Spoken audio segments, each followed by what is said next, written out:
A prisão não são as grades e a liberdade não é a rua. Existem homens presos na rua e livres na prisão, porque alguns são reféns da sua própria atitude e da sua consciência. O Brasil já viveu tempos sombrios demais.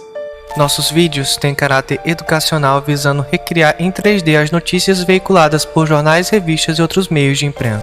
E aí, maninhos, maninhas, hoje eu vou trazer uma história macabra por trás de um termo que é muito usado no Brasil, mas que muitas pessoas pronunciam essa palavra sem saber do peso histórico e triste e negativo que ela carrega, que é a palavra criado mudo. Então eu preciso que tu ative o sininho das tuas notificações, deixa teu like, compartilha com um amigo, porque isso ajuda muito o canal. Então bora pro vídeo?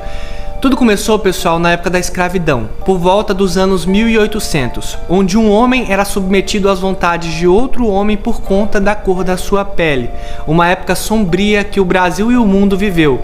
E por conta disso, esse homem que era submetido era chamado de escravo. E o homem que submetia a outro homem era chamado de senhor de escravos. E quando o escravo tinha algumas funções específicas, o nome dele mudaria para, por exemplo, criado. E o que acontecia? A gente vivia numa época meio precária, onde a indústria não era tão grande assim, então a produção de algumas coisas era meio limitada. Então a gente tinha algumas mesas para jantares, mesas para sala, mas nada muito diferente disso. E os senhores de escravos precisavam de locais para colocar os seus objetos ao lado da cama.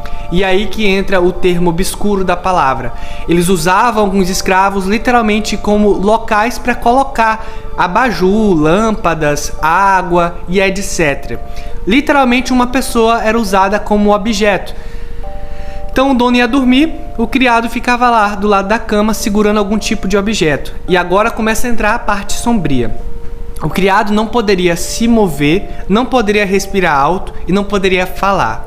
Alguns criados que acabavam falando ou sentindo algum tipo de dor tinham as línguas arrancadas, eram açoitados até a morte e etc.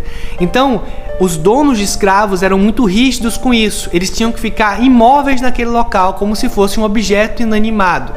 E aí, por volta do ano de 1820, as mesas que antes eram muito grandes foram diminuídas de tamanho por conta do aumento da tecnologia da época, claro. E aí criaram mesas pequenas para ficar ao lado da cama. E aí que veio esse termo pesado, criado mudo. Porque diferente do criado que eles chamavam o escravo, o humano, a mesa inanimada, o objeto, não podia falar. Então já vinha mudo. Então, para diferenciar o ser humano, o objeto que ficava do lado da cama, da mesa que era apenas um objeto, chamava mesa de criado mudo, e o ser humano, escravo para eles na época, de criado. Então eles usavam esse termo criado mudo para diferenciar o ser humano do objeto. Essa é a versão oficial mais plausível e aceita do termo. Existem outras versões, como qualquer palavra, existem diversas origens. E uma dessas versões indica que também pode vir de uma palavra americana, a dumb, né? Dumb weight, que chamam, né? Que seria mais ou menos essa ideia de algo que fica do lado. Mas o termo mais aceito no Brasil dessa palavra, criado mudo, é essa a origem. A liberdade às vezes custa um alto preço. Um preço de submeter a vontades alheias que não pertencem às suas. Vontades que podem te fazer sofrer e até mesmo te destruir. E elas não destroem apenas o seu corpo, mas também dilaceram a sua alma. O homem pode ter tudo, mas se não for livre, se torna infeliz.